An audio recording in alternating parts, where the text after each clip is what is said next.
Talata don octobre kalo tile 7 san 2025 an bɛ aw fo ka aw waleɲuman dɔn aw ka danaya la ka ɲɛsin groupe renouveau cakɛminɛw ma walasa aw ka se ka jamana kunkankobaw sɔrɔ kunkankoba minnu ni ale bɛ sigi ka kunkɛ ni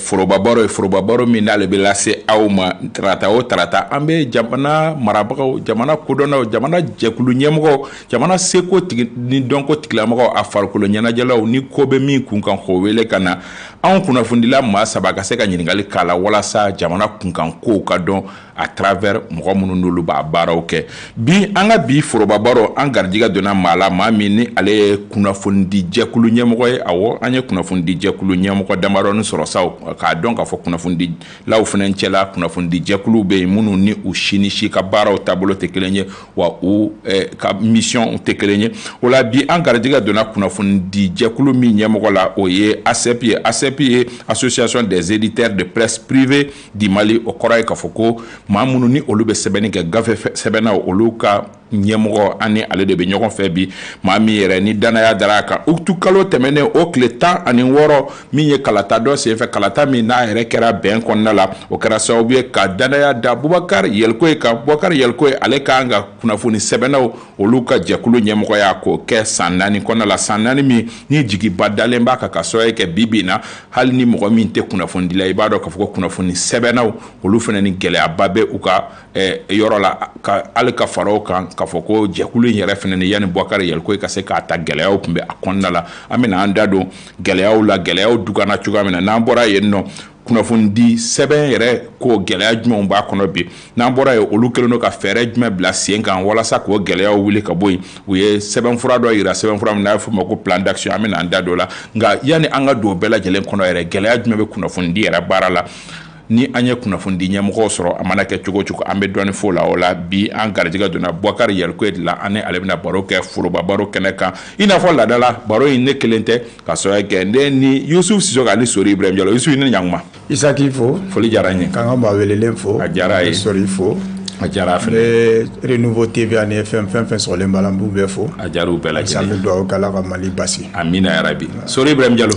kaba an bɛ maa welelen fo a diyara ye Isu ka fara i yɛrɛ kan a diyara n ye i ka wuli ka jɔ ka bɛɛ lajɛlen fo a diyara n fana ye tile filɛbagaw ka foli kɛ u la ka dɔw don kɛ jamana ye ayiwa kaba jamana ka kalan bi Ala ka jamana basigi amina yarabi i n'a fɔ laadala Sedina Umar Keita ale de bɛ réalisation na Fuseni Daw ale bɛ son na Mamadu Z Traoré ale bɛ régie d'antenne na k'aw ye Bubakari Yɛlikoyi sɔrɔ an ka kɛnɛ kan Yusuf e yɛrɛ kunnafoni sɛbɛnna ye i ye kunnafoni gafe ɲɛmɔgɔ ye bi kɔni i b'i ka ganforo la i bɛ mun ma kɔnɔ Isa n bɛ n ka ganforo la n bɛ se ka min fɔ dɔrɔn n b'a fɔ Yɛlikoyi a ka bisimila an ka plateau kan a diyara n ye an b'a dɔn k'a fɔ min ye gafe sɛbɛnnaw i yɛrɛ y'a fɔ i ka kuma kɔnɔ degunba de b'an kan donc n'a ma ɲa k'an y'o ɲɛmɔgɔ sɔrɔ an fɛ donc o kɔni ye tare an bɛ se ka bisigi k'a fɔ an haminako ye fɛn o fɛn an bɛ fɛ ka fɛn o fɛn faamuya ani an ka teliya dibagaw bɛ fɛ ka fɛn o fɛn faamuya gafe sɛbɛn na difficulté min b'an na an bɛ fɛ ka hɛrɛ min sɔrɔ a la ani an bɛ fɛ ka jamana servi cogo min je crois que an bɛ n'o samisɛnninw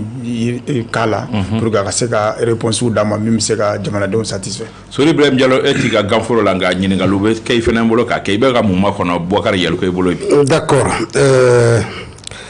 n bɛ maa welelen n bɛ sigi foli kan a diyara ye an nisɔndiyalen don ka sababu kɛ jɛkulu in an b'a fɔ bamananw fɛ yen ko sa kunkolo 2 sa kelen kunkolo 2 a kɛra kunkolo 1 ye bi a mɛnna o la yɛrɛ k'a tɛ san 3 san 4 a bɛ o position na mais ɲɛmaa kelen sɔrɔla la ni kura don k'a ye kɛnɛ in kɔnɔ an b'a bisigiya k'a fɔ ɲininkali minnu bɛna k'a la gɛlɛya minnu bɛ sɛbɛnfuraw olu lawaleya la Mali kɔnɔ a bɛ n'i da don gɛlɛyaw la sira minnu talen bɛ pour que nɔgɔya ka sɔrɔ lafiya ka sɔrɔ baarakɛlaw fana fɛ n'o ye ACEP tɔndenw ye a bɛ n'i da don o la an kɔni an b'a bisigiya k'a fɔ ɲininkali ninnu an tɛna bɔ dunufɔrɔ la ka taa n kɔnɔ magosi kɛrɛfɛ Buba i ni ɲankuma n b'a Isa Kaba ka na an ka foroba baro kɛnɛ kan an b'i fo ka sɔn k'an ka wele jaabi merci beaucoup a diyara n ye kosɛbɛ k'i yɛrɛ fo foli diyara n ye voilà ani i ni mɔgɔ minnu bɛna débat ni animé la ɲɛnamaya k'aw bɛɛ lajɛlen fo voilà Sori et puis le grand frère Yusuf Sisogo et puis ka renouveau baarakɛla bɛɛ lajɛlen fo Voilà, donc je suis chez moi. Mais Kabo Fanana, je me considère comme une partie intégrante du renouveau. C'est la faute. Voilà, parce que Kada Kouchamankan. Voilà, c'est ça. En tout cas, comment nous me boanda, Allah ka ke kuma barkamon ye. Nous be se ka ke sababu ye au moins ça kase ka anga la nyunu ye me kase ko la sabati kuna fodila ka yoro la. Et puis ali ka bola fana na mena na ndado ka kuna fol munu di jamana yere takabulu fana kan. Au moins ça kase ka vraiment do kuno klo kuna nduda voilà ça que ça puisse être aussi constructif. Merci beaucoup. Bokar yerko ambi fo ani ka teriya banani yoro la foka jamu kan ba.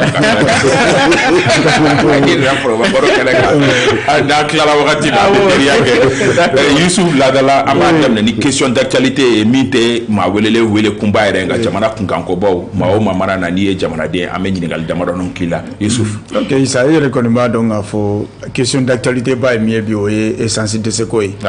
Donc me fait ka yaluke ngininga ale akinata juma est-ce que degun sera le ma folo flana ale ka recette mu yo pour que ka se ka jamana don lafiya cogomi na go proposition que jamana puntigu ye pour que solution ga soro ni na parce que ni nga gelen ko jugu essence tan ya koni o be je fembe de ka jamana ngona donc d'accord si ce ko ni che ka ni ngali la ye mi fo tajuko kan no e carburant yi avec les flabos je pense que amse ga ta kunu ni bila Bamako ya en tout cas Maliens ye mino be Bamako ya konu ye ageleya santi ko sebe santi ka sababu ke pénurie minu be parce que imana teme yoro la station na e ba soro en tout cas ranjambi bon anyo ye kunu wakati dola mais andana se wakati dola fana e ba soro ka fo ati soro station bela station chamon be no e ba soro datugulendo parce que y a pas de carburant bon abe soro yoro minu na fana mo be heure de ke ka soro ka se ka carburant soro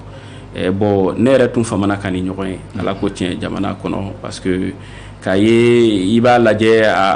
au moins à des centaines de mètres parce que même ce matin ce que j'ai vu vers la bibliothèque nationale aujourd'hui parce que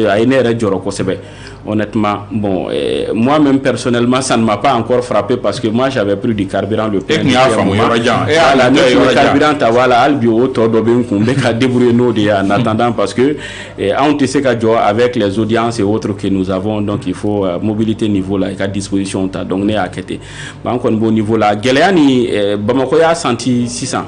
mais intérieur là je pense que depuis wakati do abe wakati don bo a Gelea senti lendo yin fanfela nous fait bamba donc kay fanfela fait a ko nunu chaman damene na citerne jeni ni fait nous diadu sou fait bon raison nous y a avancé par rapport à ces choses là. Bon, moi je ne trouve pas ces raisons rationnelles ou ene ka hakilnai parce que amana ke chogo ni koko certes ako kawni jamana marabago de bi nyogona bon maintenant ni jamana marabago bi nyogona la société civile est obligée, les citoyens sont obligés ka jamana marabago fana deme parce que oube en be de kama mais kabula ni magara jamana levier doula ita ke jamana marabago dorona ko iba ke malien dembe de la voilà bon peut-être nous raison d'eau mais je trouve que ni fengen nous acte nous flené abe bede makosa donc nafa baté ala mais ko sera yoro minabi je sais que autorité y disposition ta un moment on a même vu Kelen Flat Dinamina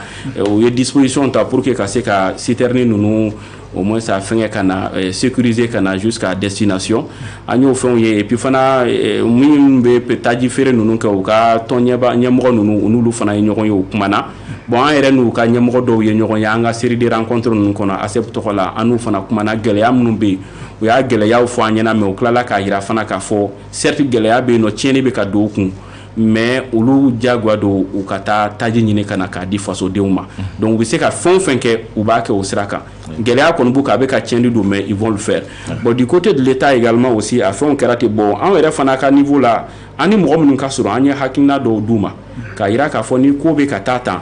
ni daji ni makuma ça envenime davantage la situation parce que fangele ne be kuma mo nunu mana fin jinu be vidéo ko ba bla bon et puis mo wero fana be no munu ba relayer bon minnu b'a relayer minnu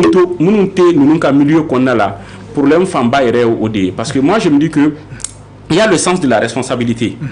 Jamana est jamana di moko kote ni ko be ka ke bi certes ini karsa mandi ini jamana marabagaw mandi mais ni ko do be ka ke min be se ka tieni do jamana bela jelen kun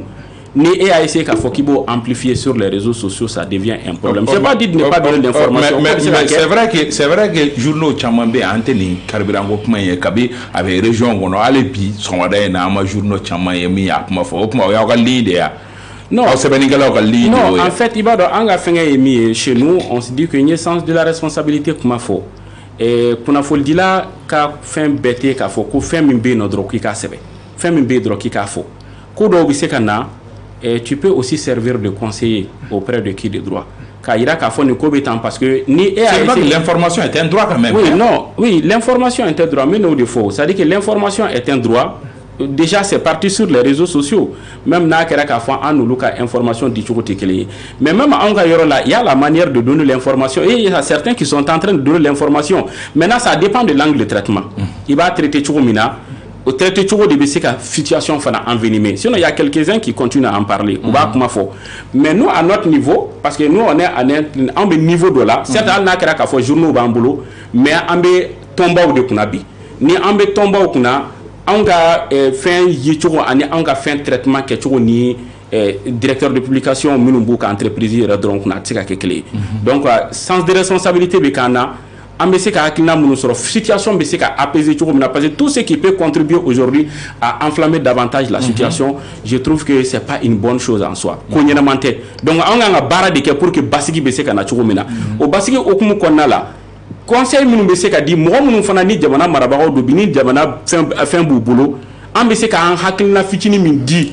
pour que an be se ka bɔ ni gɛlɛya kɔnɔ an b'o conseil fana an b'o di o yɔrɔ la donc nous pour nous ça se limite là maintenant la dernière décision quand même revient aux autorités. Sori Ibrahim Diallo, question d'actualité. D'accord, ne ka question d'actualité yalko jamana marabagaw me se ka fɔ Mali u bɔra ka décision belebele dɔ ta tile fila in kɔnɔna la fɛn min ye diɲɛ seleke naani kiiribulon min bɛ yen n'a bɛ jo sariyaw bunadamaden hakɛw olu tɔbɔtɔ cour pénale internationale ka daminɛ Mali la ka taa se Burkina ni Niger u ye décision dɔ ta k'u bɔra jɛkulu in na maa caman bɛ yen kumaw cayara ko jɛkulu caman bɛ yen an bɔra u la ko nin fana kan bɔlen filɛ nin fana la kan kun man kan ka bɔ nin na i ye sɛgɛsɛgɛlikɛla ye i ye kunnafonidila ye i ka yeta kɛra an ka jamanaw AES jamanaw bɔli ni cour pénale internationale na e ka yeta ye jumɛn ye a kan. Bon, ne fɛ y'o min fɔ cour pénale internationale problème ye min ye je pense que même pas ces trois pays à mon entendement parce que ni ye cour pénale internationale yɛrɛ fonctionnement jateminɛ histoire min bɛ a accompagner tu ne verras nulle part que c'est à dire que en tout cas grande puissance ou bien fɛn dɔ mɔgɔ dɔ c'est-à-dire que welela ka taa yɔrɔ la k'a fɔ ko ni problème bɛ yen an bɛ gɛlɛya minnu kɔnɔ certes en Afrique ici anw ye problème caman kɛ mais pays caman bɛ yen nɔ anw bɛ gɛlɛya minnu kɔnɔ farajɛ jamana dɔw de y'an bila ni gɛlɛya ninnu fana kɔnɔ olu ye crime minnu kɛ diɲɛ kɔnɔ yan nɔ bɛɛ lajɛlen bɛ a dɔn mais de l'histoire de la cour pénale internationale n'a jamais vu que aux responsables ninnu ko u taara o yɔrɔ ninnu na donc moi je pense qu'à ce niveau deux poids deux mesures de bɛ quoi o ye ne ka hakilina ye donc du moment où deux poids deux mesures bɛ alerte bɛ ka kɛ fɛn bɛɛ lajɛlen bɛ ka kɛ kuma bɛ ka k'u fɛ solution tɛ ka se ka sɔrɔ donc moi je ne vois pas l'utilité ne kɔni ɲɛ t'a nafa la quoi parce que n'a ma ɲɛ k'a fɔ k'a bɛ yen nɔ a ka sariya min don a bɛ yen nɔ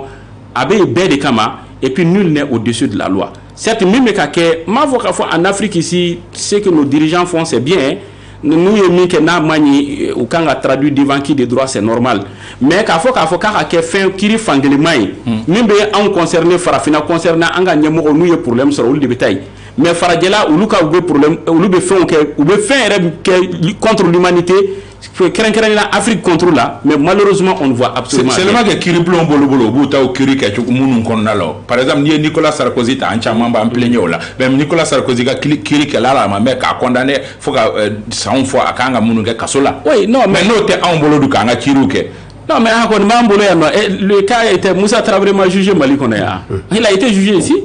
ça c'est un cas qui est là. Et il a géré le Mali, mais après, à Maklaka il a été condamné. Même après, président Minana, Alpha a eu décision de Takase, qui a Boda dans ma BAE. Donc, je pense qu'à ce niveau, il n'y a pas de problème. Maintenant, il y a une il y a Kiri Blomba de Mimbe Djenatique Beladjele, Djé concerné. Maintenant, à ce niveau, 2 poids 2 mesures, vous voyez un peu. Mais sauf que, il y a le ah oui. Moi, on a même fois, et Cour pénale internationale, et Cour internationale de justice, on est organoudi.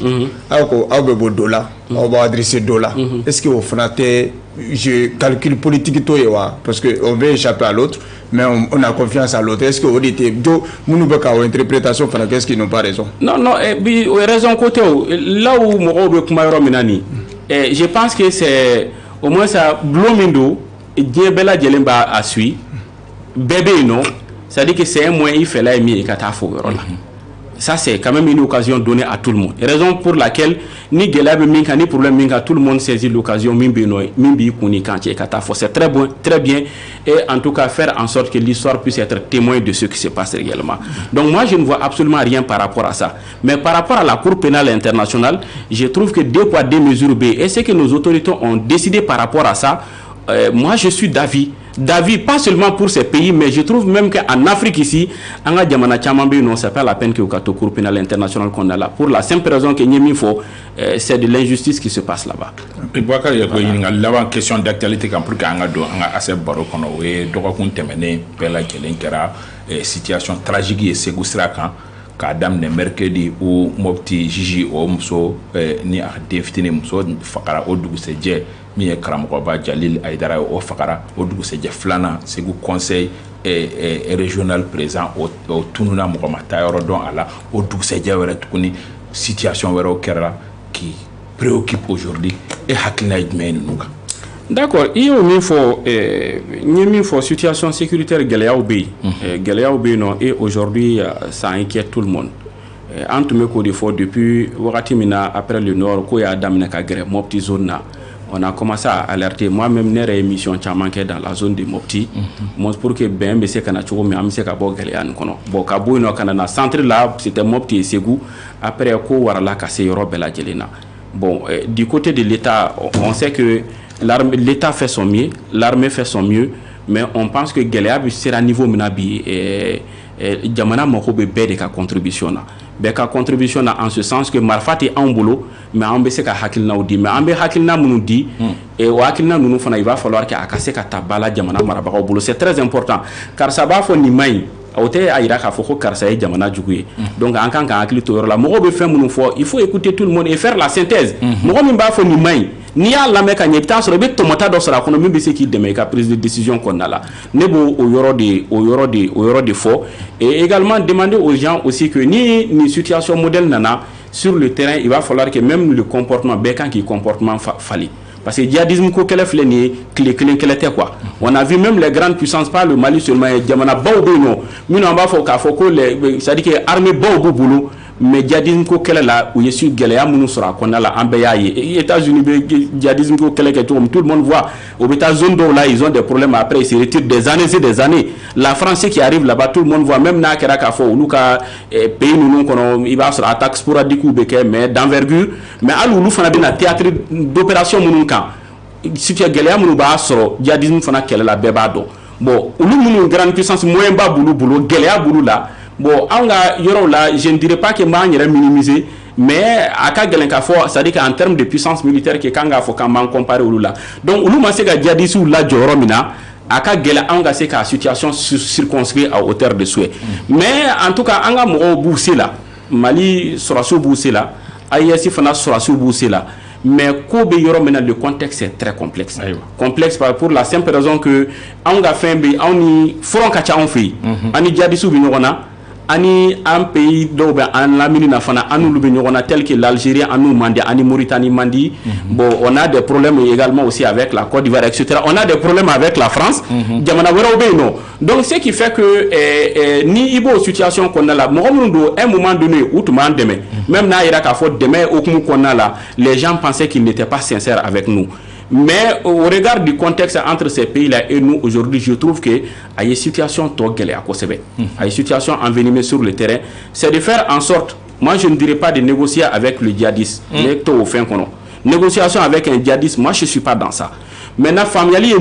c'est de faire en sorte que les autres pays qu'on puisse revenir à la table de négociation. Ani jamana wa. Ani jamana to. An dɛmɛbaga kɔrɔ wa. Oui, oui, ne ka faamuyali o de. I n'a fɔ Faransi. Oui, la France, oui. Avec l'Algérie, oui. Problème est mis, c'est pas une question d'orgueil. C'est une question d'intérêt national. Aujourd'hui, si nous savons qu'on peut s'asseoir, on peut s'asseoir d'égal à égal, on a intérêt de qu'on a là, on peut privilégier pour l'intérêt de tout le monde. Je ne vois pas d'inconvénient. Est-ce qu'elle a dit que c'est quelque chose Jamana ni ɲɔgɔn cɛ gɛlɛyaw bɛ na an ni pays wɛrɛw cɛ gɛlɛyaw nana ni ɲɔgɔn cɛ mais bi an n'u bɛ fɛn na le cas du Burkina tout le monde sait il y a une guerre entre nous la guerre des pauvres voilà mais aujourd'hui on se retrouve an bɛ ɲɔgɔn fɛ an bɛ situation kelen kɔnɔ bi donc maintenant dire que quand n'olu bɛ se ka sigi ka kuma pour que solution ka se ka sɔrɔ ko la je ne vois vraiment pas de problème en cela parce que le terrorisme là aujourd'hui, certes, ce sont ces trois pays-là qui ont de sérieux problèmes, mais rien ne prouve qu'à l'avenir, là, donc, ni si ma situation mais c'est qu'à basculer et puis tu peux ne pas maîtriser la situation. Pays qui au bout de faut pas faire donc vraiment, quand on a cliqué tout là, on a essayé d'en tirer du pour qu'on ait une bonne gueule mais min qu'on y est qu'à force s'asseoir avec les djihadistes pour négocier. On négocie sur quoi?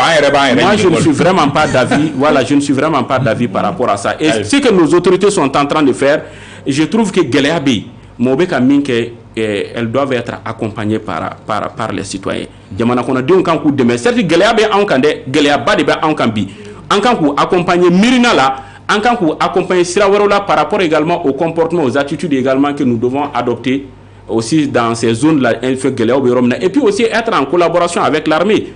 pour que armée pour que disposition par rapport à tout ça. Si ça embête de un vif du sujet qu'on a là au milieu, ce qui combat association des éditeurs de presse privée au Mali ni au Betalike mi kunafuni sebena au luka jekulu au kunkanko et ambadamne ASEP yerla la ASEP la hala Youssouf question sur la OK et yalke ambado ye président kura de miskina assemblée générale minkela m'se ka fo hakil jigina assemblée générale ñoo famana ka parce que consensus large consensus est-ce que d'abord nga question d'entrée mi et ka victoire ko fait sentiment du monde animé parce que généralement yani ka sigi fangala il y a un sentiment qui t'anime mais ni sigira responsabilité tali est-ce que sentiment du monde animé après la victoire surtout que Jamaka Dana Beka Jega Dana Deganta Munde Kerela au Kofe. Bon, vraiment, à deux élections, comme il y a fait un consensus qui est nere ko temena cogo min nere klala ka siran parce que généralement an b'a ye k'a fɔ ni mɔgɔw bɛɛ jɛna ka ɲɛsin ma par moment an ye histoire dɔw ye minnu ma laban ka ɲɛ quoi voilà anw bɛ dugu ma mais an y'a ye président sigi ni fɛnw na i bɛ ka ala ka hinɛ na olu taw kɛra cogo ma a taara laban voilà donc en tout cas o de ye ne siran et puis an bɛ dugawu kɛ an ta kana k'o ɲɔgɔn ye mɔgɔw ye danaya da an kan pour plusieurs raisons voilà a don i y'a fɔ cogo min consensus kɛra minnu tun ye candidat ye olu fana jɛna k'a fɔ ko vraiment o renoncera à mon profit et là vraiment n bɛ mɔgɔ damadamani fo o yɔrɔ la yanni n ka don dans le vif du sujet o ye président sortant yɛrɛ n'o ye Ousmane Daw ye k'a fɔ yan hali n'a kɛra k'a fɔ gɛlɛya ba donna ni anw ni ɲɔgɔn cɛ parce qu'en 2022 ne n'a taara élection na a gagnera après crise dɔ nana comité transitoire dɔ sigira comité transitoire kɔfɛ élection dɔ kɛra ne nana an ye ɲɔgɔn cɛ ka taa sariya bulonba yɔrɔ la donc maintenant il est parvenu à annuler notre assemblée lui-même il n'a pas pu travailler jusqu'à la fin de son mandat donc mais il a fait de telle sorte que élection bɛ kɛ ale taatɔ ben ka se kana profession kono il a pesé de tout son poids donc je le remercie ici al n'a kɛra k'a fɔ an ka mirinaw tun tɛ kelen ye mais an tɛgɛ bɛ ɲɔgɔn bolo hali bi on a dit que on est contraint vraiment à cheminer ensemble donc ce qui fait que an bɛ fɛn o fɛn kɛ fɛnkɛ kɔnɔna la an b'a ka hakilina ɲininkali kɛ parce qu'il a été président il reste président d'honneur de l'association donc maintenant a kan ka consulter par rapport à certaines situations donc ale de fana ye commission de facilitation sigi n'o y'an ka maakɔrɔw ye les pères fondateurs de l'association olu de taara fara ɲɔgɔn kan commission de facilitation kɔnɔna la k'an wele ka kuma an bɛɛ lajɛlen fɛ donc u ye fɛnw kɛ an ma se ka ɲɔgɔn faamu fo ka taa se assemblée dɔw ma assemblée dɔw fana u ko AG tɛ kɛ tant que n'an ma ɲɔgɔn faamu mɔgɔw tora salle kɔnɔ anw donna bureau kɔnɔ avec dans le bureau de Basidiki Touré Fonso Presse président do il est ancien président aussi de l'ASEP an taara an kumana et finalement ton nous renoncera et Ousmane Daw a pesé de tout son poids pour que ton ka se ka renoncer à mon profit donc en nana o coga la te an ye bureau consensuel sigi bon bureau consensuel sigi et puis mi yɛrɛ tilala ka ne fɛn la mobilisation surtout pratiquement en tout cas n bɛ directeur de publication fɛn o fɛn qu'on don tout le monde était là et les gens sont restés dans la salle du matin jusqu'au soir. Oui. Faut bluffer. Dumuni ma di mɔgɔ jima di mɔgɔ ma mais mɔgɔ ko k'u tɛ taa ko tant que ni solution ma se ka sɔrɔ ko la. Donc o b'a yira k'a fɔ mɔgɔw sɛgɛnna non seulement san 3 ou san 4 nin kɔfɛ san 2 dɔɔni nin kɔnɔna la an ye gɛlɛya min ye a kɛra sababu ye k'an ka fɛn caman tiɲɛ. Parce que d'habitude la ni gɛlɛya bɛ fɛ directeur de publication kunna ASEP ka baara ye min ye o ye ka t'u ka intérêt défend. Par exemple sisan marché bɛ mɔgɔw bolo nin yɔrɔ la u ye problème dɔw sɔrɔ yen o bɛna a ɲɛfɔ ASEP ye ASEP bɛ wuli ka taa k'a fɔ a bon an ka mandanw ka problème bɛ yan nɔ a ye solution ɲini a la et dans la plupart des cas an bɛ se ka solution sɔrɔ. Donc u y'o fɛnw yira k'a fɔ crise nin kɛra sababu ye ka jouer ko caman kan. Donc ils sont restés élection fin kɛra a banna vraiment u y'an bɛɛ félicité u ye duwawu ni fɛnw don. En tout cas moi ça m'a profondément touché. Et je peux aussi dire que, en tout cas, de mémoire, c'est la première dans l'histoire à ASEP, c'est-à-dire que fin qu'on a là, qu'il faut que l'élection qu'il ko engouement qu'il et que tout le monde soit là, moro qu'il faut bon et fin qu'il et puis au coup n'y a moro qu'il m'a bon on devait faire il a président. En tout cas, à Djarane, m'bou faut que wali nyumando là qu'il a ira qu'il faut ou y danaya m'danka ni ala sonama amener ni ala sonama mbafa. Sori Ibrahim Diallo. Donc, bon mon mba faut que gele moro karamgoye. I sigira jɛkulu min kunna gɛlɛyaba ba kɔnɔ i sigilen tile kana bila bi la i bɛ wulikajɔ min na an bɛ k'i suit mais laɲini jumɛn b'i bolo i nalen tile i bɛna minnu sigi sen kan maa minnu bɛ yen n'u bɛ baara in kɔnɔ u ka se ka balo u ka baara in kɔnɔna la hɔrɔnya ani danbe kɔnɔ pour que baara in ka se ka taa ba la yɛlɛma jumɛn bolo dalen bɛ i fɛ c'est important. D'accord. Donc, je pense que en campagne un projet de société résumé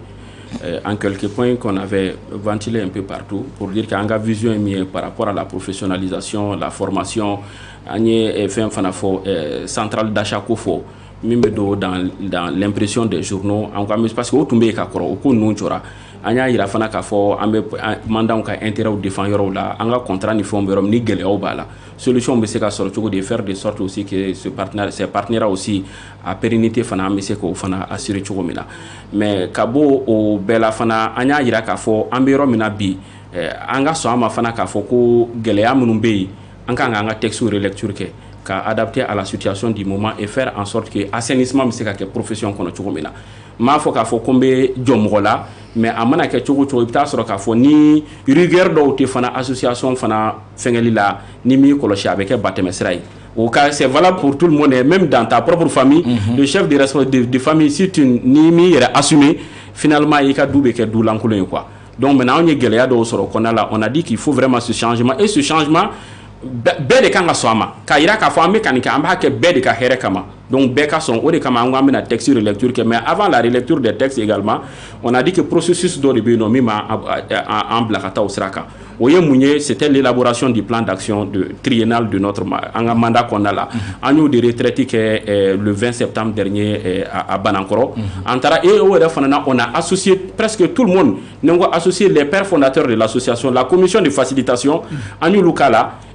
comité transitoire min kun sigira fɛn na fana an y'o mɔgɔ dɔw wele k'olu k'a la et puis fana même à wagati nous on avait fait la relecture des textes à l'époque qui était présidé par Sega en 2023 Sega nous fana donna la et puis aussi quelques anciens présidents de la CEP tels que Basidiki Nounou ale ni Belko Tambura Nounou an y'u wele kana donc en bɛɛ de taara et les membres du bureau de l'association on a fait une proposition mais y'an an ko kɛ an ye plan d'action min kɛ le projet le bureau a travaillé sur ça bureau tilala k'a soumet fana an ka maakɔrɔw la les pères fondateurs aw hakilina ye mun ye nin kan donc y'a fait c'est sur la base de cela on a élaboré le plan on a adopté adoption kɔfɛ an ko a ma ban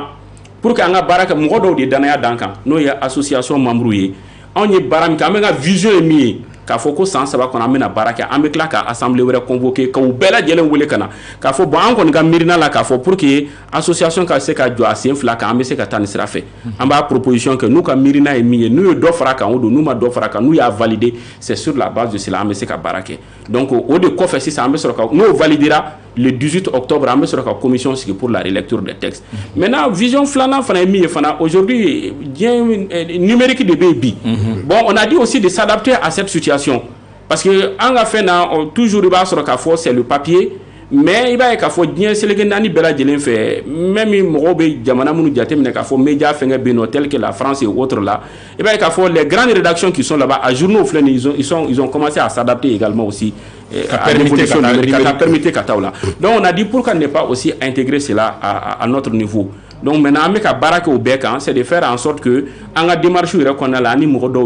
tels que Orange Mali et autres qui sont vraiment prêts à nous accompagner pour qu'on puisse adapter aux situations là. Mais Kabo Bella imprimerie côté Guéléa Banque, on faut amener à disposition par rapport à un partenaire avec des ambassades qui peuvent nous aider. Au moins c'est imprimerie au nom de l'association en gestion avec les intrants pour rendre vraiment le coût moins cher pour les responsables des entreprises de presse. Mais Kabo Fanabella, même la chaîne de distribution, c'est très important parce que tu imprimes ton journal après le journal bon tout ça et puis fana abonnement faut te fana côté au fait et puis sur le journal abonné $1000 il t'a doit à donc maintenant on a tous ces problèmes. On a vu qu'il y a certains qui se sont enrichis et remonter un journal et baraquer mais moi même peut-être même réseau de boulot avec un journal ta fait ne peut sur la fois avec la génétique nakaba or déjà un milliard barafamba qui a été fait sur là. Donc on a dit il faut chercher à comprendre tout ça. Moi nous ba chaîne qu'on cherche à les identifier ou kana anga si ka fo be ka minke ou ka jo. Au niveau de l'administration également, saisir qui de droit pour dire que ce n'est pas normal. Par exemple, ni un journal B, ni un journal B, mais distributeur ou un journal ta, abonnement dit mais avoir te donné. C'est ce qui n'est pas normal. C'est ce qui n'est pas normal au cours de dos. Et déjà, on sait que beaucoup de gens se sont enrichis comme ça sur le dos des directeurs de publication. Donc, on y a faut foutre des cas sur Obela. On est contre. Mais ce journal va s'en non, mais par rapport aux abonnements, et puis non, déjà au fait ce business se fait avec les structures de l'État. C'est au niveau du gouvernement, au niveau des autres institutions, business qu'on nous dit. Sur l'enfant malien, il y a un journal, ça journal, ça a gueulé. Et puis, moi, vous renseigner surtout la revue de presse. Moi, de la tout le matin, nous, il y a radio la main. Et puis, sur le journal, il y a fait mon à résumer, il y a fait mon la main. Mais, à partenaire mimba ambulo anu be baraka no partenaire oui état yoroi gouvernement yoro là donc au beta c'est ka contrat au fin yoro là i ka journaux au beta no mais o yoro fana na onye kuna fol munu so beta so ka fo DFM do ka yoro là va fo ko no ko ka télé parce que déjà nous ba tam ko kelembulo nous mo titre mununa o ba fa tigi nyana à partir de 7h à tigi bi se ka na titre be parce que déjà journaux bebo ka yoro là comme ni a fo directeur organe yoko individuellement ku kan na et retard ba ala par moment ils ont des difficultés à gérer tout ça. Bon, nous avons dit que déjà au B coordination codi si vous ne parvenez pas à casser ko coordonner organe mais la fêtière elle est là fêtière be de représenter où aya nya fo fêtière ka fo vraiment ambe fait ka baraka ni nombre de journaux mais galéa do bambulo par rapport à ça. Mais est-ce qu'il y a un projet là ka distribution d'AL to la distributeur? Oui, on est en train de réfléchir sur tout ça pour que ça dit que qu'on est un œil sur tout ce qui va se passer. Désormais ça dit que le processus ça dit que ni en tout cas on peut bien réseau d'Osigi. Donc le réseau se chargera uniquement de la distribution des journaux. Donc maintenant aux visions qu'on met en boulot avec mon boulot ça à ce que tant que nous le faisons sigi kakuma kaira ka fo ko be ka ketcho mina nous ça ne nous arrange pas. Maintenant à partir de cet instant-là, on a eu le cutus de l'ensemble des directeurs de publication que Baraka Ngaken sera de fait. Donc, Anga Doni Dafe. Ni Akadou Yangato sera fait. Ambesiki Kakuma, bon, ni Minute Fegato sera fait. Nankan à disposition pour préserver, sauvegarder les intérêts de nos mandants. Ambeto sera fait. Pour faire en sorte que, on me baraminke. Colocolo, c'est un journal bar là, tout le monde le sait. Voilà, l'œuvre intellectuelle, ce n'est pas du tout facile. Collecter l'information qu'on a traité, qu'Akatana est imprimé là, il y a un coût aussi pour l'impression. C'est toute une charge qui est là. N'a fera qu'à Fokibo Beke en retour, tu n'as absolument rien. C'est que tu as mis dedans. Il faut savoir à fortiori qu'il y a bénéfice comme bon, sans Dieu le mot bala. Nous sommes là-dedans par conviction. Mais conviction drone c'est qu'à donc maintenant au Fanabe non, on a dit vraiment il faut qu'on trouve un mécanisme à tout ça. Des fois, aller déjà au niveau des structures, on va faire aussi un communiqué pour dire que bon, vraiment désormais ni abonnement la saisissez individuellement ces organes ou bien informer la CEP. Bon, on me fait un partenariat vous êtes libre, ni le service me fait un partenariat qui est libre, mais il faut saisir individuellement ou bien qu'à ACEP saisi. Maintenant, si tu veux que la CEP même est prête, c'est-à-dire qu'à accompagner l'initiative pour que au moins ce journaux ka se ka se à ce wakati là et que mɔgɔw ka se ka bénéficier u ka baara kɔnɔ okumu kɔnɔna la mais ni mɔgɔ min bɔra kɔnɔ ka tila ka yira message la k'a fɔ ni mɔgɔ min malgré que message kɛra tu continues c'est-à-dire que ko réseau filɛ nin ka continuer ka réseau soutenir ka réseau alimenter bon ni an kan ka taa ni ye yɔrɔ min na an bɛ t'o yɔrɔ la en tout cas là il y aura pas de sentiment parce que déjà mɔgɔw sɛgɛnna quoi voilà Bakari Yaliko i da sera sɛbɛnfura ko ma an ka an sɔnni sigi sɛbɛnfura ko kan sɛbɛnfura fan dɔ fana ye kunnafoni di sɛbɛn bɔli directeur de publication ya ani rédacteur en chef ya n'a fɛn bɛɛ ka journal yɛrɛ bɔ bibi na radio bɛ hakɛ ka bolo kan télé bɛ hakɛ ka bolo kan an y'a kibaruya yɛrɛ sɔrɔ k'u bɛ baara la web ka fɛnɛ ni ta situation kan ASEP ka o sɛbɛnfura ko bɛ cogo di jɔn yamaruyalen don a ka journal dayɛlɛ jɔn yamaruyalen tɛ parce que gɛlɛya b'o fɛnɛ na diɲɛ don o don directeur de publication kura bɛ aw bɛna baara k'o kan wa aw hakilina ye jumɛn ye o kan. Bon, au yɔrɔ bɛ anw ka compétence dépassé dɔɔni parce que mais aw bɛ se k'a susciter ouais an bɛ se ka min kɛ on peut être consulté par qui de droit ni karisa bɛ fɛ ka fɛn dayɛlɛ maintenant an bɛ se k'u dɛmɛ ka conseil de bɛ se k'an saisir a bɛ ta parce que on est l'organisation patronale avis an bɛ se k'an ka avis di ça c'est possible mais pour le moment tout le monde sait que ce sont les magistrats au niveau des tribunaux procureur de bɛ journal autorisation di mais au cas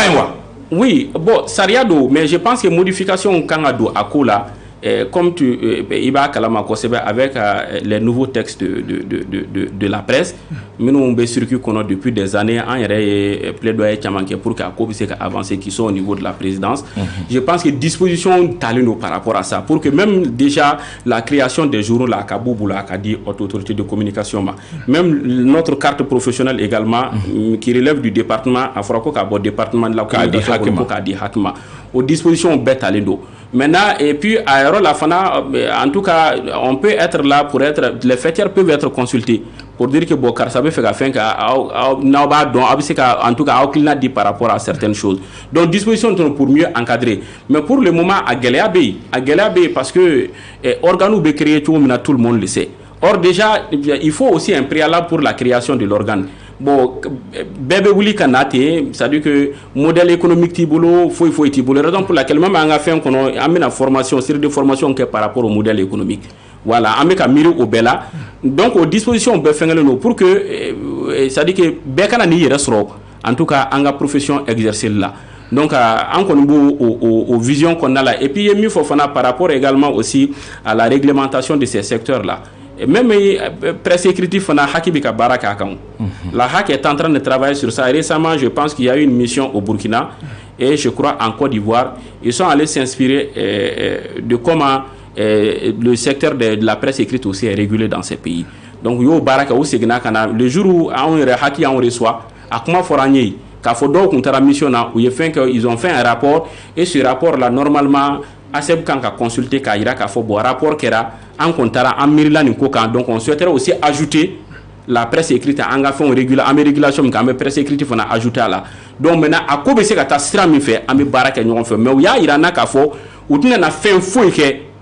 au moins presse écrite ka réguler ko kan ni haki ye k'a sɔrɔ u ni anw ma sigi ka bɛn fɛn min kan donc on a dit que problème foyi t'a la an kɔni an sigilen bɛ ka u ma kɔnɔ o yɔrɔ la u ma retour k'an ye fɔlɔ par rapport à ça on est à ce niveau Youssouf ok Yaliko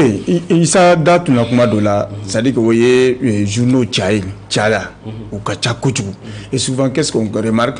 bɛɛ bɛ c'est à dire que bɛɛ traitelen don sur le même pied d'égalité souvent dɔw tɛ bɔ dɔw une fois deux fois par an dɔw bɛ bɔ régulièrement mais au moment du traitement là on sent que u bɛɛ traitelen don sur le même pied d'égalité est-ce que vous avez réfléchi à ça pour que minnu bɛ ka effort fourni que l'effort soit récompensé à sa juste valeur quoi plutôt que par exemple structure dɔw bɛ yen abonnement kelen de bɛ bɛɛ bolo tous les hebdos ont le même traitement les bi-hebdos les quotidiens bɛɛ n'i ka traitement de don mais il se trouve que hebdo dɔw tɛ bɔ yɛrɛ siɲɛ kelen fila san kɔnɔ est-ce que aw pensera o la déjà pour que an ka se au moins c'est-à-dire que non si possible ka dɔ bɔ nombre de journaux fɛn tɛ se ka bɔ a la mais ka à condition gɛlɛya pour que qu'on ne crée pas en tout cas à n'importe quel prix les journaux est-ce que aw réfléchira o kan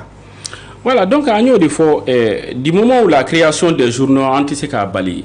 fêtière Tiseko Bali, ça avait des compétences de relever Mohamed Agno Kumafo, à qui fana dabina douala pour la régulation à la mission d'Agno Kumafo. Bon, il y a aussi par rapport à ces choses-là, effectivement, c'est une réalité qui est là, parce que Moro a chargé au client, périodicité au client.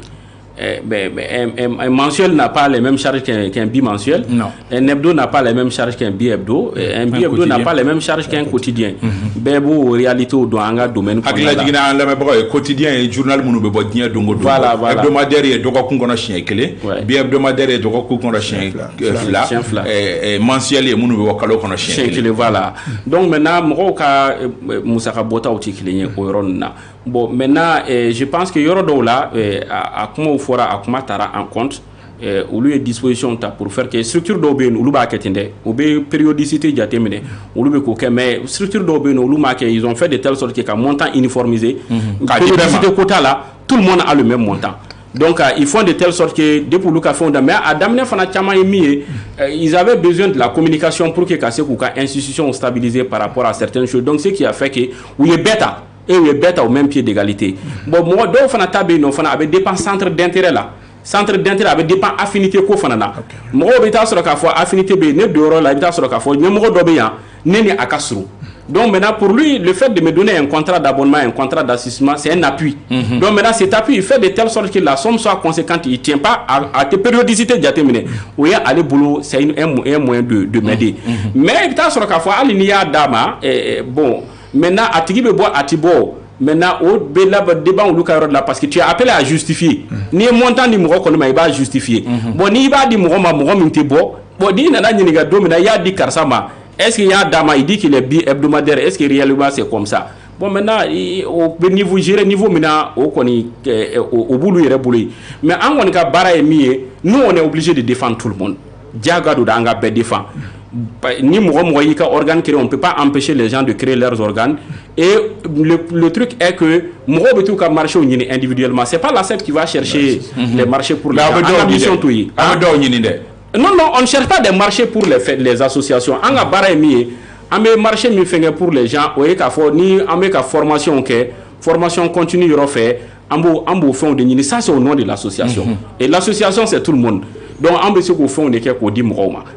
mais individuellement bebitika contrat ñini parce que ni ko ni asebi willa ka fo ka beta contrat ñini ka di mo ma be kele wuli parce que déjà 239 journaux et ka ta droit donc ka fo ka be contrat ka il te donne 20 contrats contrat mo ga e be no clancho di aka gele ibo clancho ni nana ka fo ki be mo tri ya di do ma ka do no critère objectif mais objectif non en fait le souci c'est quoi et à ce niveau ni nana ka fo ko halibe doula qu'elle est de à quoi là. Vous savez comment le fonctionne tout maintenant en fait. Donc ce qui fait que on dit que en fait et puis quand on crée une entreprise là, maintenant marché ben ni tout maintenant il y a quand au système développé fait mais ne afara ka faut que sigi ka faut que fait ka to ni ka di ma fana ko ka gelende. Mais en tout cas on peut faciliter des choses. Ni ka marché au sort quand il y a des difficultés ni a ñefanye en fana be se ka ta amman dañuma do la pour que abc ka débloquer tout mina hali bi ambo barala an nana ma mais nana sur structure de la gele be mo do kan hali bi ne bora yoro do la antara ka ta kumu fe wala sa mo ka ko be se ka décanter tout mina o yanga mission do so Ibrahim Diallo. D'accord, il y a une menace sérieuse plane sur la presse au Mali, la loi contre la cybercriminalité gele ablebele bakono kuna fondila a sebembaka et bien il reste sur cybercriminalité là. Michel Yala, il y a sebe gafe kono doya ta ka bla bolo sanfɛ i bɛ wele i bɛ togo jaabi o sɛnɛ bɛ boli kan i ka wuli ka jɔ caman kɛra la hakili jagabɔ caman kɛra la mais sini ma sini kɛnɛ ma aw kɛlen don ka hakili jagabɔ jumɛn kɛ ka kunnafonidilaw bɔ o minɛn kɔnɔ an ka bila an bɛ minɛn kɔrɔ min kɔnɔ ni kiri kan ka ta ka ɲɛsin an ma an ka baara hukumu kɔnɔna la. Ka sɔrɔta dafa kibaruya bɛ k'a fɔ ko kunnafonidilaw yɛrɛ ka ko bɛɛ désormais k'a bɛ cybercriminalité la i bɛ se k'o fara sɔrɔta in kan ka se k'o fana jaabi. D'accord. O y'a sɔrɔ o ye fɛn ɲuman ye sɛbɛnnikɛlaw kan. D'accord. Donc je pense que n b'a daminɛ o yɔrɔ la o ko nana cogo min na. Anw yɛrɛ bɔra a kalama cogo min. Hali n'a kɛra k'a sɔrɔ ne tun tɛ ASEPU président ye.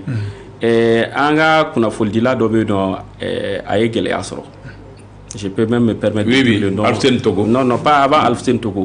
Au sort là, Boubacar Daboka dossier de là. Ani d'autres mais on a là. Pour votre plainte de la Kamazirit Bali. Antara communicat tribunal là. Parce que comme nous avons mouvement d'offre qui a assez le mouvement de protection de la presse contre les violences, donc les journalistes ont problème sur on peut oublier que pour que entre la communication tribunal là, c'est là où procureur et ministère public est comme attaqué il faut qu'on désormais délit de presse était jugé là parce que aller qu'à siège relevé communicatif des faits. Donc, ressort judiciaire de la communication. Donc, maintenant, on est en rebelle d'Abalia Bana. Donc, on a désormais la cybercriminalité de bas gérer, une décision par rapport à ça, à compétence de Poulman, parce qu'il y a poli. Donc, maintenant, d'habitude, c'est le procureur Touré en communication qui gère ça, mais il y a que poli, donc maintenant, Paul devait à gérer désormais, donc, Khatana, Koyorola. Bon, nous, on a cherché à comprendre dans Dabalia Bana. Maintenant, on a une inquiétude soulignée parce qu'il y a Irak à fort et on a fait une loi spéciale débat en géré. Et dans la même loi spéciale également du 046 17 juillet 2000, en matière qu'on a qu'à fort, déjà, qu'on a fait le débat. Journaliste, il y a un ressort judiciaire qu'on a là parce que ni tarani ka organe créé. Fait même qu'on a les bases sur les cas CJB, ni problème sur les bases. Et normalement, chaque parution, normalement, journaliste, chaque parution est attaqué le procureur. Donc, ni problème, il y a un giro là. Et déjà, on a loi spéciale, un jour, une diffamation, de fois, un boulot fin fla des cas. Bon, on a dit, bon, ça veut dire que déjà, ni pour le bas, le démembrement de Paul Boulot, le pôle là, c'est uniquement à Bamako. Donc, ce qui veut dire que, même, ça veut dire que ceux qui sont au fin fond du Mali, ni Mohamed Mbefo Kidal, ni à attaquer à quoi, à y délit de presse, donc il est obligé de venir jusqu'au niveau. Donc on dit ça devient compliqué. Vous voyez que la situation est galère. Or déjà en loi qu'on a pour le système mintumble ça avait fait une déconcentration modèle de. Donc on dit moi me fait la plainte de fenêtre pour la fondila quand fika la fois Bamako à niveau. Il a do yandi. Il a do diagwa de bina do pour des cybercriminalité de là. Bon ali anga bo an yɛrɛ ka loi yɛrɛ kɔnɔna la même cybercriminalité ko fana kan c'est comme ça ni bɛ diɲɛ yɔrɔ Mali kɔnɔ n'i ye fɛn kɛ a bɛ na gérer Bamako yan de. On voit des gens qui viennent à longueur de journée à l'intérieur de la canne. Vous voyez ce que ça fait, ça avec quoi gueuler à quoi c'est. Donc quand nous on a appris l'information, on a ira qu'il faut vraiment qu'on en tout cas on m'a consulté. Déjà ni qu'on on le en principe na décision méta. Fêtière ou ka wele ka foko bon on me fait ka ni ko en hakilina fana emi en badi mais on m'a consulté là en balaka on a été mis devant le fait accompli on a dit ça à qui des droits maintenant problème dans laquelle du mais cybercriminalité côté ko nous fana sira fait on en a eu ka foko ali interprétation qu'on a là geleya ba kono parce que déjà ne flene Boubacar Yalkou ne ka journal Beno ne ka journal là nkele me ka page créée sur Facebook. À un moment donné interprétation nana do ka foko non nga journal papier ne nya faible sur les réseaux sociaux ne nya blanga page rek kan ni geleya ba ko se ka attaquer sur la base de la loi sur la cybercriminalité ko me se ka ta fin me se ka geleya sur akola bon ambe journaliste do minu problème sur et do fana be no ibita sur ka fo yere ka page tede abse ka ni karza mandi abse ki ka journal photo ta kiosque kono aba bla fin sans fait na ya bla réseau fond fait et bien c'est qu'à poursuivre or que tu n'es pas l'auteur de la publication. Bon, on a dit que ce n'est pas possible. Agno au Géléa nous anya une fois acquis des droits à Malamé. Bon, mi yere là kana an doucement kasi yere vraiment on consigne ennemi un journaliste mitara kasola. Ama faut que journaliste mitara kasola de nul n'est au-dessus de la loi. An na kara ka faut loi spéciale B fait mi encadrer le ou donner un jour de diffamation. Mais à le niveau la fana peut-être ni ko gelera kasera de la IBC qui restera en prison. Mais en tout cas chez nous ici on a toujours dit que Diamana Marabaro vraiment amboufou parce que au cas tant qu'on a la Mourmata kasola. Faut qu'on ait Alfousseni Togo kakama. Alfousseni Togo fana ta kera choromina. Aye publication qui est à ka journal de kono. No ye saria kiribe tege chogomina kata se ministre de la justice ma ayo publication ke ba publication ke ambe balmina dron ku ya wele ko aka passer pour là aya wele ka nya fa ko ko ata muna ko no ku ya wele ka kana pour une affaire le concernant donc il part on dit bon il y a une publication de ke maintenant chef d'accusation mais retenu nous comment au dernier on a parlé de troubles c'est-à-dire que atteinte au crédit de la justice d'abord trouble à l'ordre public aller nous injure par le biais d'un système électronique je crois que yo des fois aller une diffamation bon maintenant quand fora nyana akakina mi aya fo donc maintenant ayo fo au clalen audition banu au fin du procureur ma procureur ya la main fait au requalifiera ka atteinte au crédit de l'état trouble à l'ordre public, injure par le biais d'un système électronique et puis aussi diffamation, et il a été placé sous mandat. Nous, honnêtement, ayons Dousouma Kachi. Quand Dousouma Kachi, pour la simple raison que tant que le journal là, tout le monde sait que le journal papier, en tout cas presse classique d'où. Presse classique qu'on a là, ni Gelea Beno, avait géré Siram Infefana au donné d'où.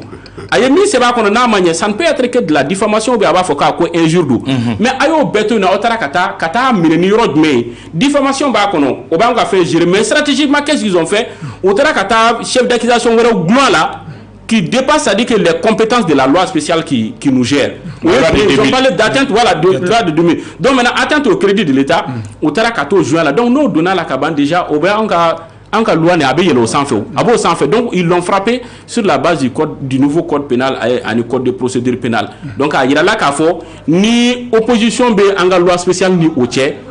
Code de primé. Donc maintenant, il y a atteinte au crédit de l'État, il y a tani au héroï, kakla kata injure par le biais d'un système électronique. Où il y a passé déjà, journal il y a sur les réseaux sociaux. Donc on a katable. Donc nous on a dit qu'on n'est pas d'accord avec ça. Non, ça veut dire que les journalistes c'est que baraka tout ni jamana nous c'est très dangereux parce que déjà fin c'est avec un journal kono. Et au beto takatano et réseaux sociaux sans fait ou bien lui le beau fait au lieu que procédure normale qu'à suscitation directe qu'à dima il veut wele katadro qui wele kana comme un malpropre un délinquant qui la mettra été placé sous mandat de dépôt. Donc mi mambulo ka fois à wakati on l'a dit anyanga Dousouma Kasira. En tant que moi j'étais pas président de l'ACEP, j'étais président du MPV. Anyanga Dousouma Kasira, ce qu'on pense on l'a dit. Anya fois à l'époque, mais qu'on fait démarcher au Klala Kaket Douguma pour faire en sorte que solution Kasira sera. Mais nous avons dit que ça ne peut pas continuer. Nous notre mission c'est de protéger, de faire en sorte que anga mandat ou kana gelea soit dans l'exercice de leur profession. Et la liberté d'expression et la liberté de presse là, à sur la tour mi demana nous connaît pas donc. 91 ko kera bebora kalama on ne peut pas avoir ça gelea qu'on a là et que au loi mi be encadrer ko kata taka black refait. Bon ni mo mi be non certes saria et on les empêche pas pour ka barake mais dans l'exercice de leur profession aussi on fana ka fren kanga teme sra mu fait en bas ñu fait au kata ou sera fait pour que vraiment gelea do bino akana do ani ñontie parce que ce n'est pas bon. Nous devons cheminer ensemble benaka mission do mais faire en sorte que ni manye ka fo ki be mo juger à juger sur la base de la loi. Et en tout cas mimba ka secteur couvert. Oui. Donc on connaît au gelea ou vira anya ira fana ka fo ala ngani mission qu'on a ngani mandature qu'on a là. On va prendre attache avec le département de la justice. On les a même déjà envoyé une demande d'audience. Nani ministre yenoyi au gelea no numbi fo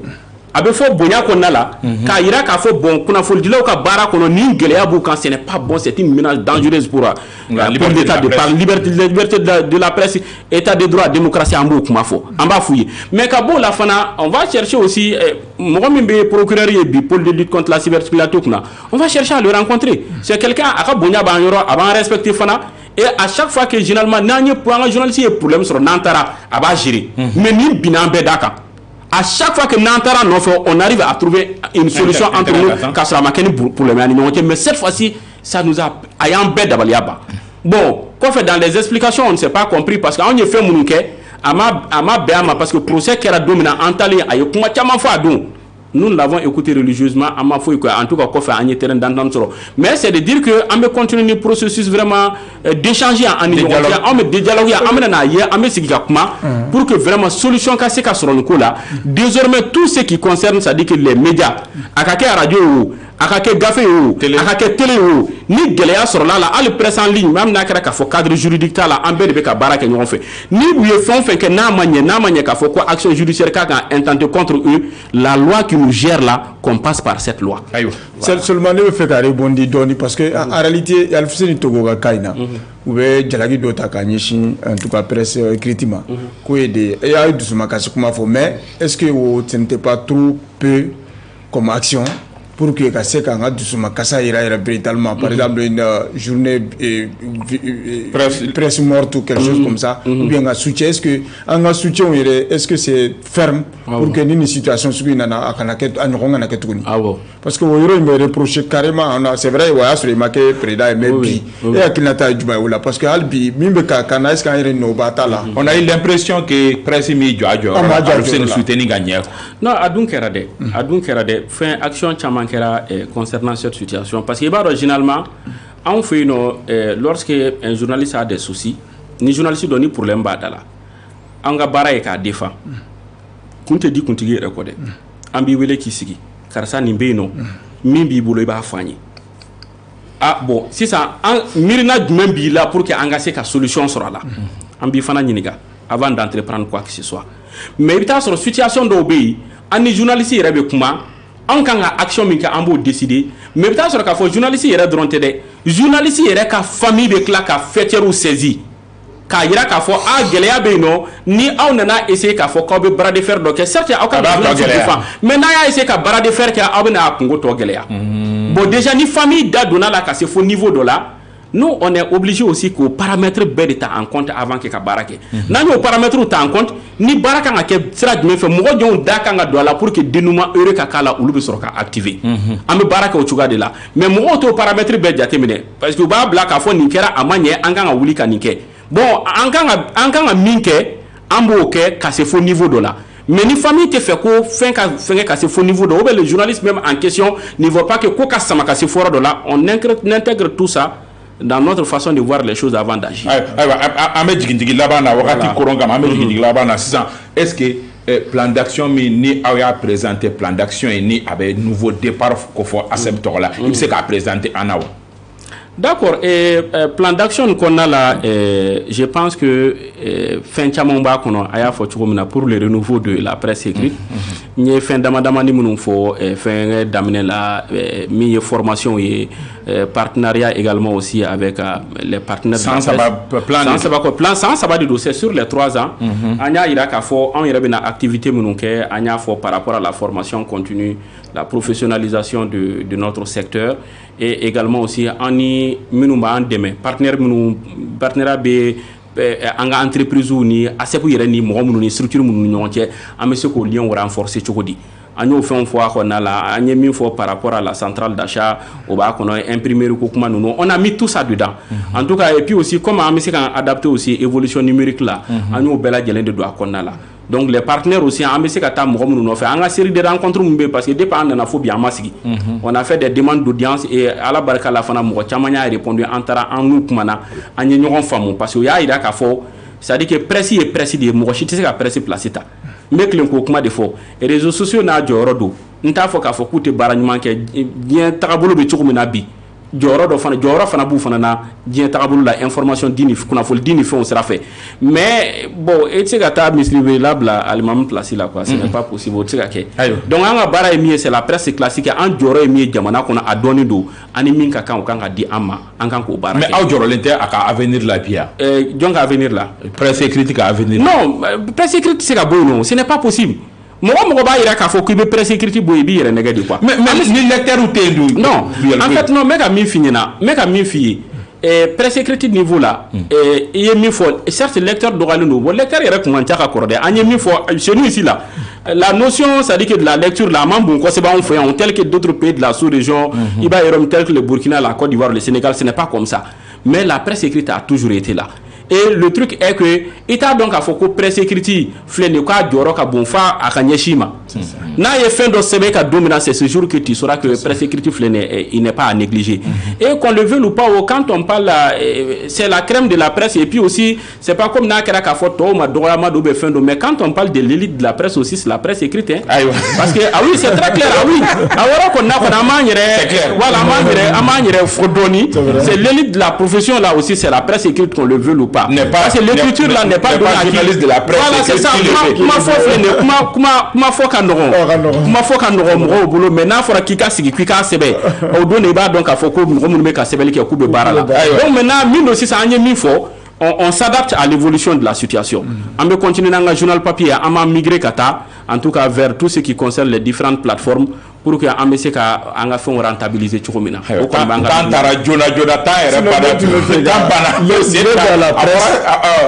qu'il nous donne en tout cas, ça veut dire que c'est comme parce que la presse depuis 2020.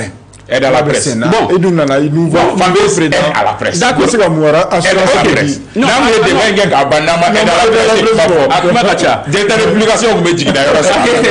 d'accord, effectivement, il faut aider à la presse là. On peut faire un aide à la presse là. Aide à la presse sur la tourmina. Aide à la presse là-bas, min clana. Au clana Kasro, Dramane a lui connu de tout maison de la presse président. Bassirou Touré était président de la l'ASEP. Banjougou Dante qui est président de la maison de la presse aujourd'hui avec Urtel Kuna. Donc au Edi Klana au Edi yere warbere kuntambolo doni min tumbeyi Dra de Tara Draman Alou de Tara en sa qualité de président de la maison de la presse et vu les liens qu'il avait à l'époque avec le premier ministre Boubou Sissé Atara no fait je crois que Boubou ye a ñininga ko joli di be se ka fenga ka o deme pour que o se ka wark la. Bon, je crois qu'il y avait à peu près une centaine de millions.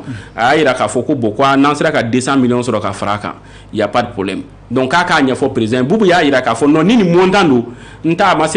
président, il y a une solution sur le 200 millions à votre disposition. 200 millions dira 300 millions au de Clana, au de Bena, 2019 Edima. Donc, auquel qu'on fait Edima Clantoun au fait. Edima Clantoun au fait, depuis au Kerafobi, Edima Clantoun, pour la simple raison que Edi Kangana Choromina, c'est 200 millions. On a réparti entre la présidence et le ministère de la communication. Edi Kondana Chorom, tout le monde sait, c'est depuis au temps de Alpha. Alpha a décidé qu'à déménager les hommes de culture et les hommes de la presse. 200 millions. Donc, à Kmetokana, régulièrement. Donc, on a la Kemina réparti entre la présidence et là-bas, en Agueléaba, et gestion qu'on a là. Anya et Kafo, ministère de la communication, qui a Wardebina. Mais on vient parce que Wardebina de façon trimestrielle, mandat de Beke. Au compte de la maison de la presse, avec une maison de la presse qui compte là. Donc si le ministère de la communication doit donner au moins sur les 200 millions, 100 millions, on va chica en 4 parties. Chaque trimestre, il me dit. Maintenant, en année qu'il faut aller qu'on a là. Et 2020, l'habitat sur le café, là où ils doivent donner 100 millions, ils donnent 20 millions. Bon, maison de la, donc maison de la presse, président c'était fin dit. Donc, au donne maintenant, futur tu vas partager ça sur la base de quel exercice? Il va 10 100 là. Donc, sans douro, là, on doit avoir 1 milliard. Il va sur 1000 bambous la tête, mais 100 millions. Il va au clan, tu dis. Or, au moment où les journaux, on est 239 au niveau de l'ACEP, groupement, je crois que c'est une dizaine. Il y a aussi les radios qui sont au nombre de 500 aujourd'hui. Ouais. Qui va partager ça comment? Donc, en une stratégie, on a dit que déjà, texte, nous avons quelques textes qui passent, nous, on se ka donner sur mima de meka se ka fin donc mais là on a comme galère au 600 et du coup en tant que solution on a dit de demander une aide spéciale au président de la transition anya fo ministre de la communication a Diara et Koseba aya ira ka fo aussi mis à Baké et à d'autres niveaux aussi on l'a fait en bon niveau de Konala ka ira mo la ka fo bara be ka ka akoka mais aide situation be choromina aka gelen ka fo ko anga se ka avancer de la nini mi aka se ka la sabati tant que n'a pas normalisé et cette normalisation passe forcément anga texte ou passer wakati corona kosema Youssouf d'ici ça va bon ça va heavy non ça va à explication chamandi mais on consigne l'embe alsa parce que nimbe pour moi nimbe théorie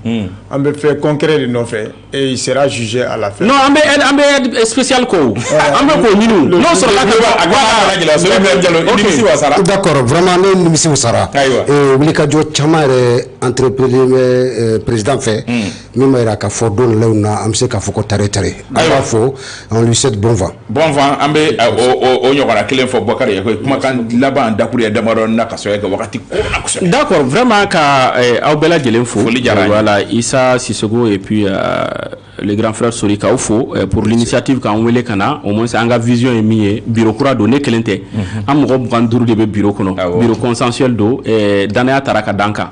donc maintenant kaira ka fo danaya mi daranka nala sonama amba minenfa ka lamel kala bela Djelenfo ka renouveau barakala bela Djelenfo kaira fana ka fo ni opportunité mi dirama a kadanye akatoka ni opportunité ndama pour que angana comment c'est quand on a une mission voilà au fur et à mesure qu'on avance na yemi ki anga voilà pour que non seulement anga mandat au cadre mais au sens fait fana jamana kono donc cadre ka fo kambe baramina et ce qu'on aime aussi c'est de faire en sorte que à chaque fois qu'anga barami kono mo kelen côté parce que presse critique ko do mais anglono nous n'ona n'a on a réussi à Galento qu'à avancer fana tout le monde a vu ça avec notre crise donc en calendrier anglono nous n'ona anga clito n'ona ni me kaminke na manya kaira ka foko karsa ibe kanike ni manya parce que jamada idana daika voilà donc on obi janye ko sebe et vraiment ambe beka blala par rapport à ça c'est normal que ta ale bolo de réalisation na Foussendao ale be sona résidentene Mamadou Zel Traoré ambe fuli badi kata encore que Amé Sissema Hakima Nyama Korodo il fait partie des fondateurs